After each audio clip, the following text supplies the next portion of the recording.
The first Baloch woman suicide bomber, highly educated, mother of two, married to a doctor, targeted a minivan carrying Chinese professors outside the Karachi University. Now, 3 Chinese professors, including 2 women, are dead, 1 Chinese professor injured. Pakistan is stunned by the bombing outside the Confucius Institute at the Karachi University. China is furious. Pakistan is virtually on tenterhooks with the Baloch Liberation Army saying that the Majid Brigade has a self-sacrificing squad specially aimed at Chinese nationals in Pakistan and in Balochistan.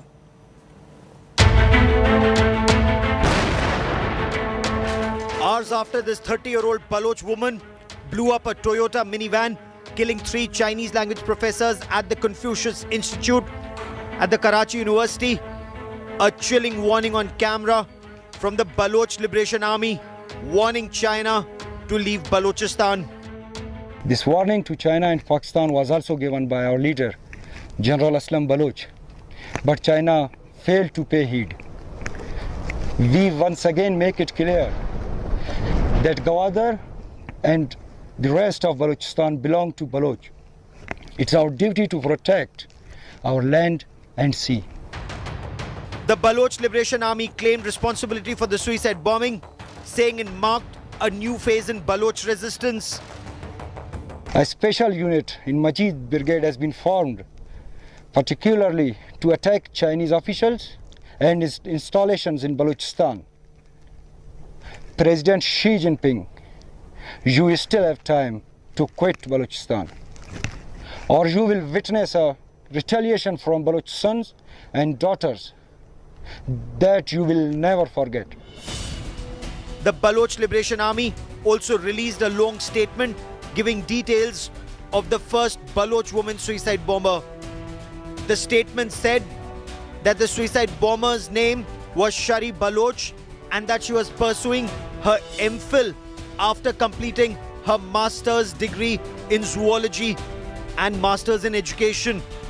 She was a higher secondary school teacher at Turbat in Balochistan.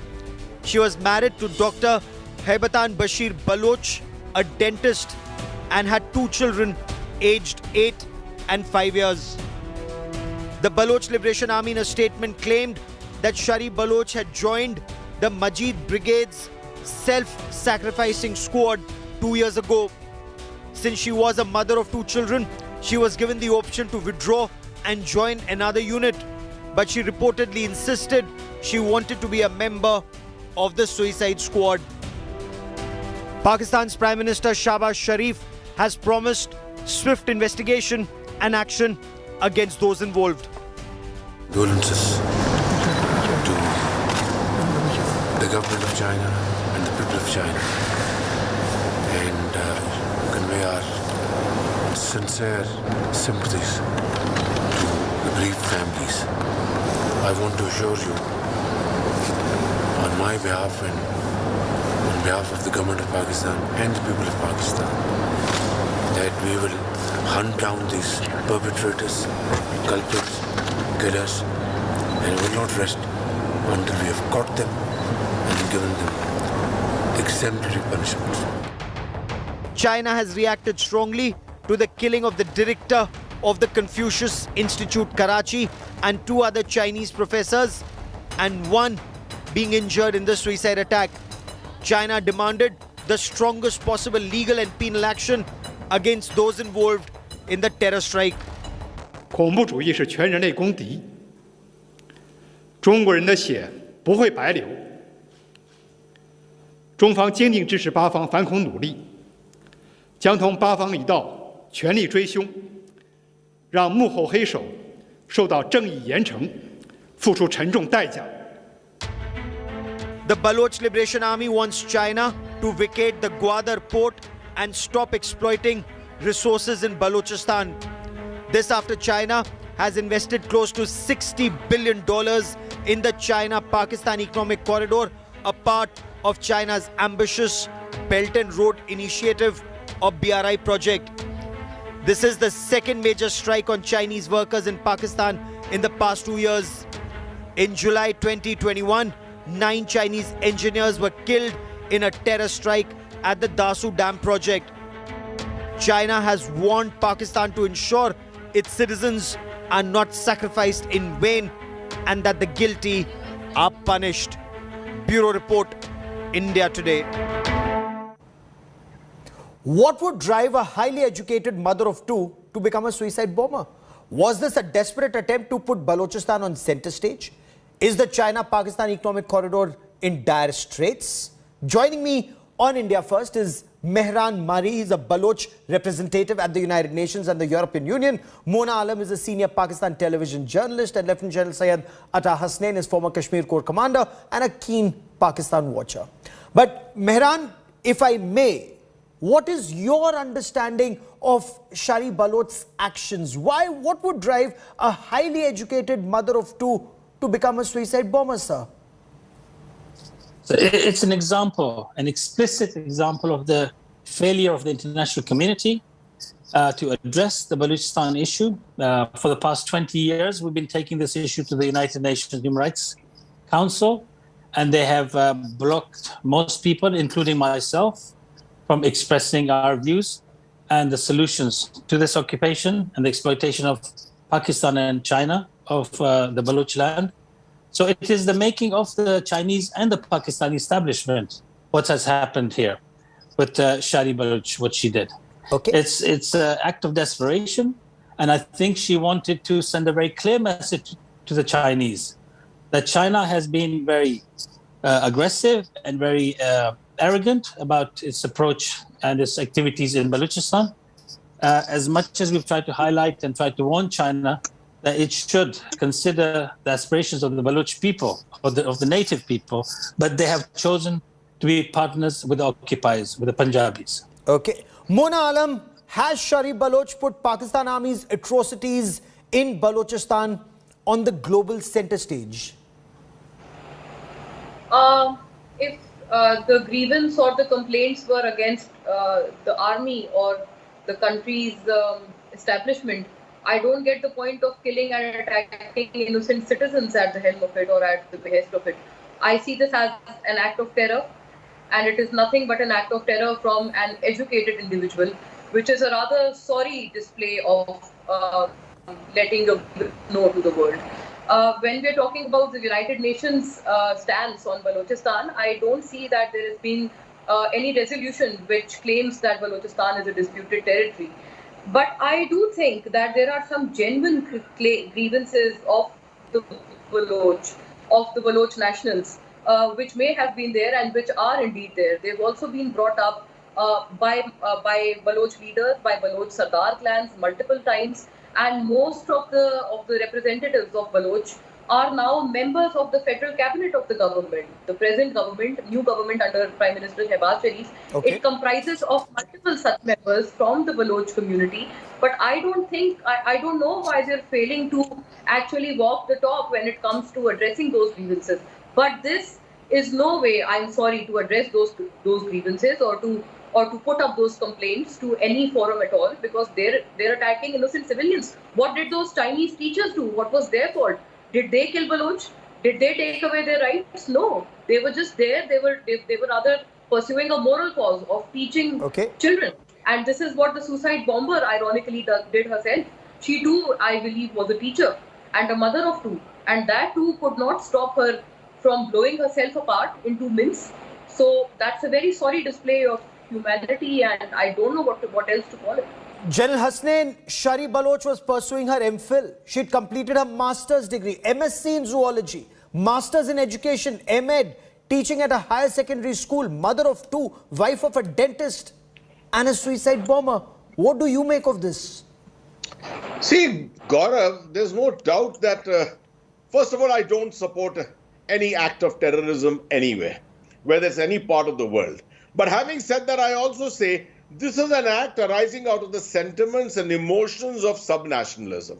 Subnationalism within Pakistan, within the Baloch territory, is very, very intense. They have been an exploited people. The Pakistan armed forces have not been kind to them. The Chinese presence there is always looked upon as a presence for exploitation too.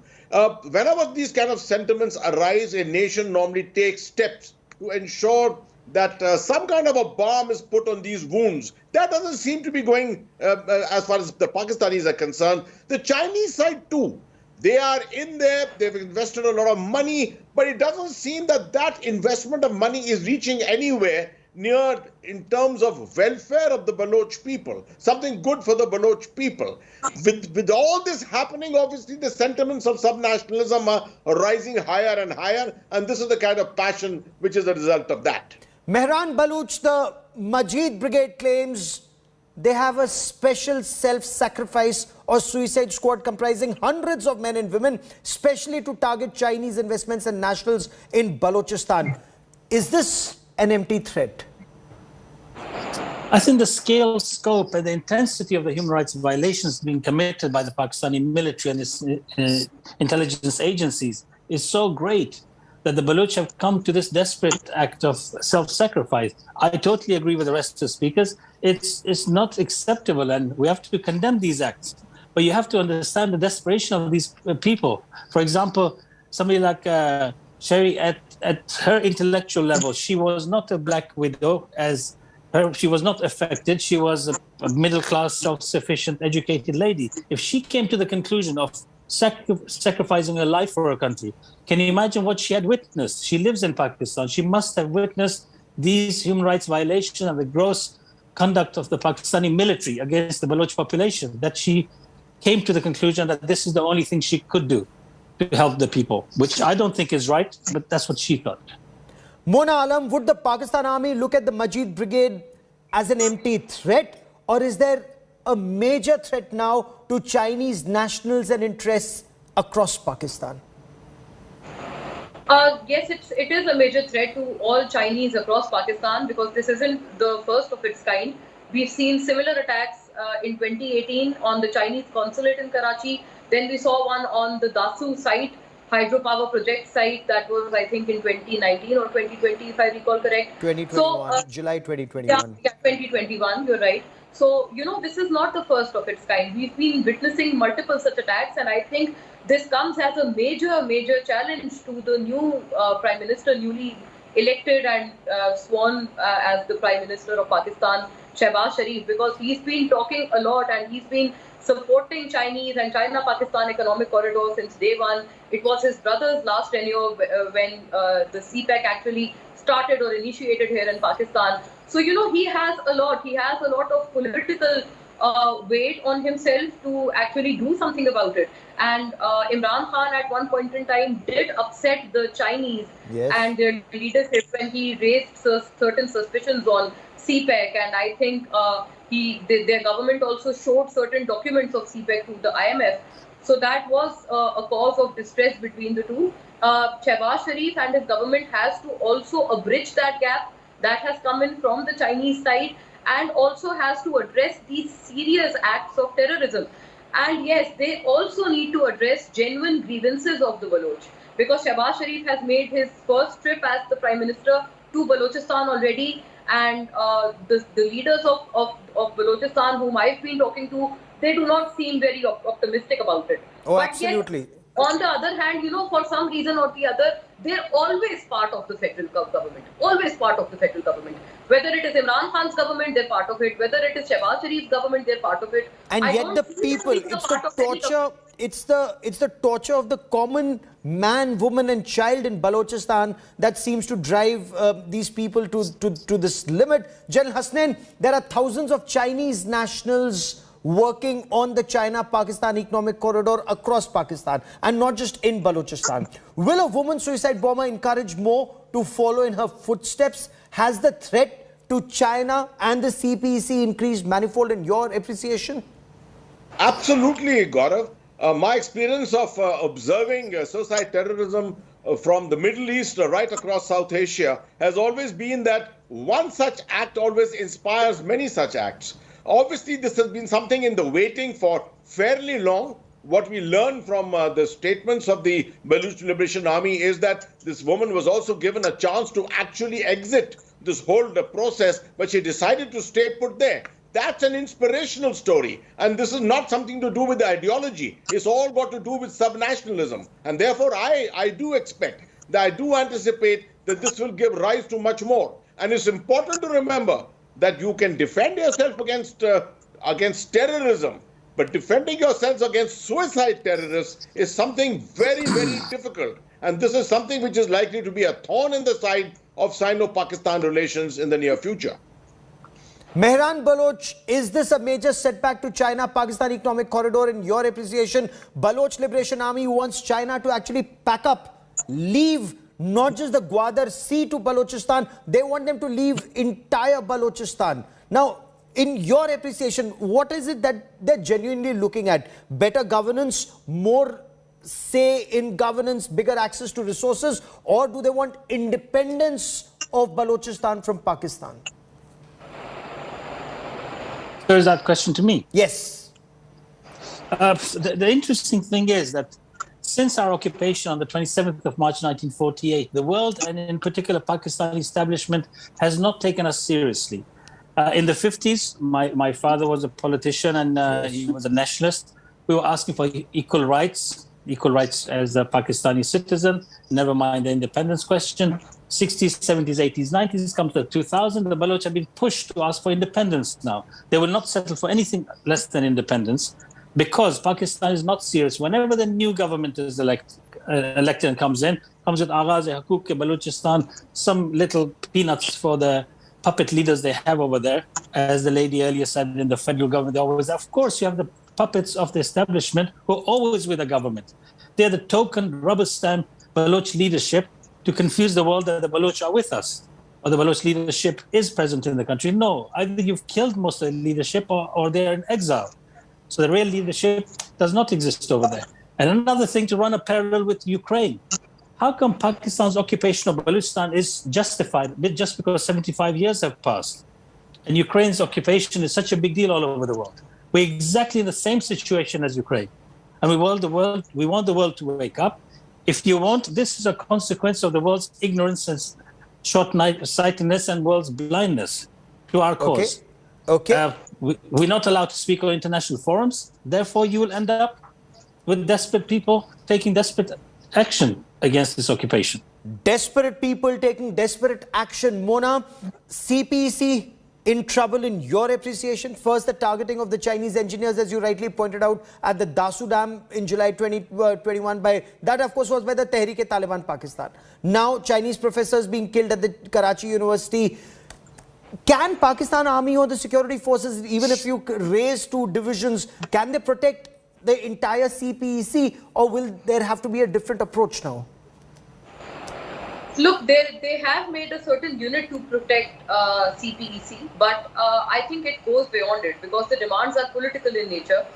For an instance, like they're actually exiting the port through Gwadar, and Gwadar happens to be the culmination point of CPEC, the entire route. But having said that, Gwadar and the nationals at Gwadar are still in search of clean drinking water.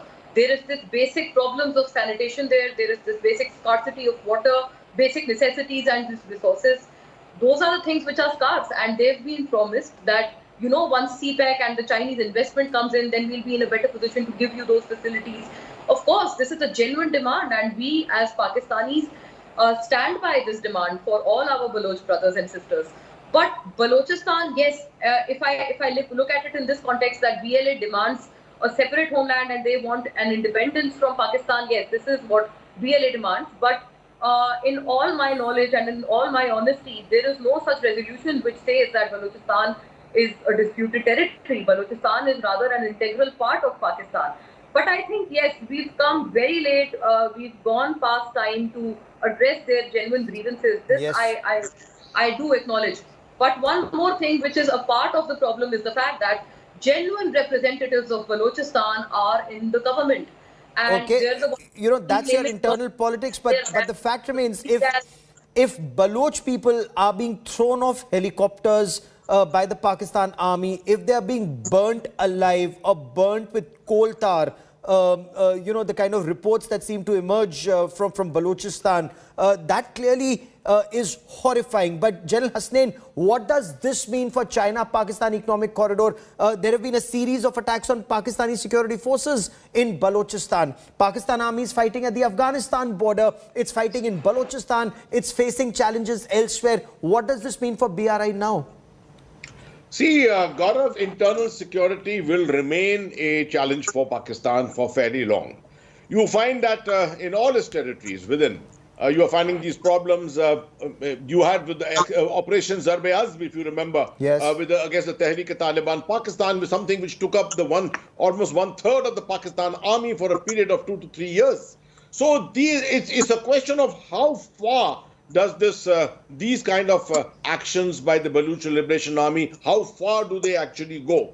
One act in a year, the last one was July 2021, and that too was by the Tehreek-e-Taliban Pakistan, not by the BLA. Yes. I don't think that really multiplies into a major threat as such. Okay. But these kind of actions do inspire some other actions. Now, if these other actions take off all of a sudden, you may find suddenly an internal security problem emerging for Pakistan as far as the corridor is concerned. Okay, and for everything else, does China actually have the appetite for it? Does China have the stomach for it? That's the most important thing. The Chinese attitude towards this and the whole question of Sino-Pakistan relations. We'll discuss that, even in the days ahead, but I've run out of time on this part of the show. For joining me here on India Today, Mona Alam, General Hasnain and Mehran Marri, many thanks. A quick break.